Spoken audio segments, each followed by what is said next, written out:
Go ahead, Tia. Thank you. Dear Commissioners, my name is Tia Touton and I'm here tonight to make a case for safe water as a parent of a child damaged by ingesting fluoride.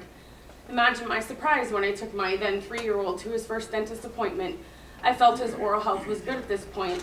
However, it turns out my son was diagnosed with dental fluorosis at the age of 3. When I asked our dentist what it was, he said it's a condition due to an overexposure to fluoride.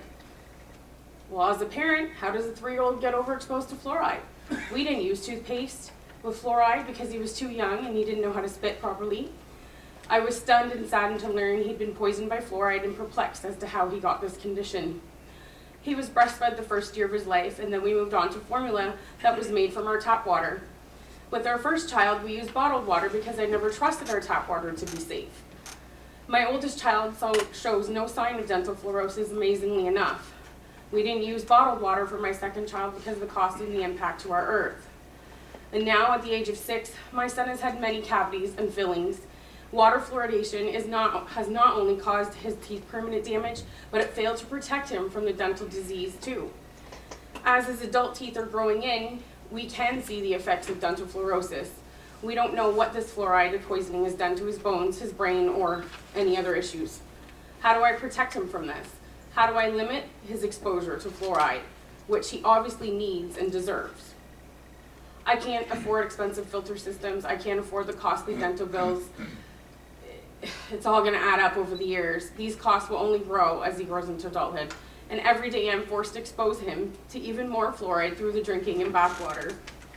I beg you to understand, fluoride is not safe and not effective, and it causes damage to some people, and it damaged my son.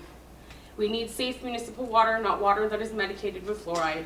Fluoride is easy to get, but next to impossible to avoid when it is in our water supply, and it needs to be removed, so that future generations do not have to suffer the pain, misery, cost, and embarrassment that my son will have to face. Thank you for your time.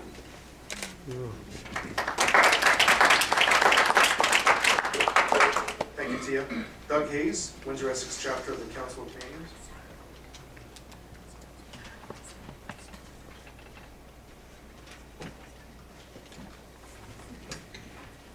Good evening. Thank you for this time to present to you. I'm Doug Hayes. I'm the chair of the Windsor Essex chapter of the Council of Canadians. In October of 2006, Maud Barlow, a national chair, was appointed senior advisor on water to the 63rd President of the United Nations General Assembly, Miguel de Costo Brockman. In that capacity, she took on the task of looking into the availability of clean drinking water and sanitation to people around the world. Her work on this issue culminated in a great victory. On July 28, 2010, the United Nations General Assembly adopted an historic resolution recognizing the human right to safe and clean drinking water and sanitation as essential to the full enjoyment of the right to life. 2 months later, the UN Human Rights Council adopted a second resolution affirming that water and sanitation are human rights, adding that the human right to safe drinking water and sanitation is derived from the right to an adequate standard of living and is inextricably related to the right to the highest attainable standard of physical and mental health, as well as the right to life and human dignity. Together, the two resolutions represent an extraordinary breakthrough in the international struggle for the right to safe, clean drinking water and sanitation, and a crucial milestone in the fight for water justice. It is crucial to understand that the two resolutions do not confer new rights. The right to clean water and sanitation inherently exists for every person on earth and for future generations. Rather, the new resolutions recognize these inherent rights and set out the obligations that states now carry in regard to clean water and sanitation. There are 3 obligations imposed on the states with the recognition of a human right. The first is the obligation to respect, whereby the state must refrain from an action policy that interferes with the enjoyment of the human right.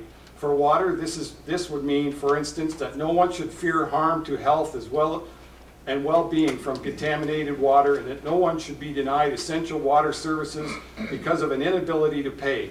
The second is the obligation to protect, whereby the state is obliged to prevent third parties from interfering with the enjoyment of the human right.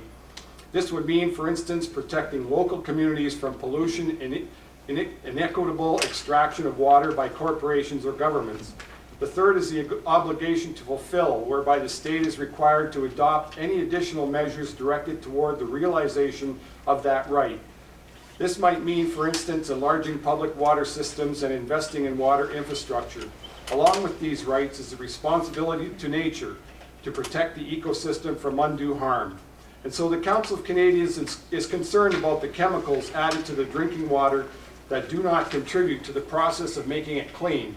And we've passed a resolution to help communities end artificial water fluoridation.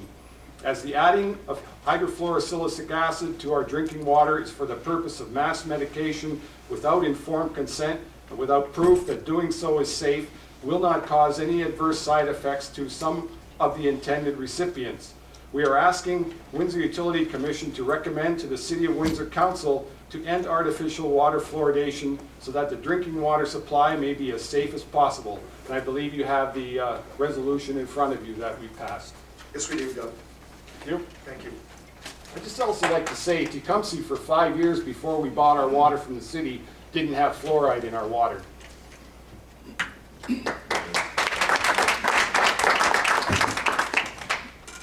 Roger? Roger, how do you pronounce your last name? Dugan? It's not a misprint, there's a... It's not a misprint? Okay, so it's Z. Roger Dugan, you have an environmental background, and you're here also on this issue. Welcome. Yeah, I'm here as a Windsor resident. How you doing, John? Start my clock. Yes, from everything I've seen and heard, the argument is we're putting this hydrofluorosilicic acid that I'll refer to from now on as just the acid. I don't want to repeat it all the time. I can't say it. The reason we've been putting it in our water supply is to hopefully help reduce tooth decay, which means we're putting it in our water for drinking water only. I haven't heard any argument that it's good in the shower or the toilet or watering our lawns or anything like that.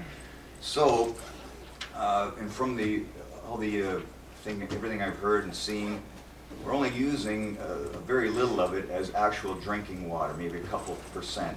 So I'm concerned about the other majority of that water and where it's going. And it's going into our river and Great Lakes, which can be an issue for our Great Lakes. I have a thing here from Environment Canada says, the sustainability of the Great Lakes ecosystem is threatened. The ecosystem continues to experience ongoing biological, physical, and chemical stresses, as well as new and emerging challenges like invasive alien species, new chemical contaminants, and the impacts of climate change. And another key factor is a threat is overpopulation. The world's population has gone to 7 billion now, 1 billion people in less than 10 years. That is a threat. So we don't need any more threats to our drinking supply. This acid is recognized as a toxic, persistent, and bioaccumulative acid. So you may argue that there's acceptable levels, but if it's accumulating, it's going to reach a ceiling sooner or later. So how long are we going to wait till it becomes an actual problem? And what are we going to do then when it does become a problem? I look at how much water I use at home and how much I actually drink, and it's very little. But we also have to look at all the businesses and manufacturing that it also goes out to. I'm a former environment rep through the CAW at Ford Motor Company, and I saw on a monthly basis how much water they were using, and you might as well say none of it is going towards drinking water if you round it off the numbers. So we're wasting all of this acid to literally go down the toilet. And I called the environmental engineer at Ford Windsor Engine Plant and asked her, is there any benefit from this acid in any processes at Ford? And she said absolutely not. As a matter of fact, it may be a problem with the cooling towers, which are used in the summer to cool the buildings down. They have a problem with scaling our mineral deposits, and she feels that this could be one of the problems which they have to take care of by adding more chemicals. So taking that into effect, it's all of that water and acid is being wasted. So we have to be 100% sure that we're not threatening our environment, because it will end up, if not now, later in the future, affect our health. We need to be 0% sure that it's not affecting us. So to me, an acceptable level would be 0. And so I recommend that we take it out at least for now, because there's questions about it. We can put it back in later if there's a better product later, a better process. It was probably a good idea in the 50s, I don't know. But at this point in time, I don't think it is, and I recommend we take it out, especially whenever we're hitting a very little percentage. People have other ways of getting fluoride through toothpaste and mouthwashes and without ingesting it. And there's probably a bottle of water out there that they can find that may have this acid in it if they so desire, and that way they would have a choice. But at this time, I would recommend at this point that we take it out. I thank you for your time. Thank you, Roger.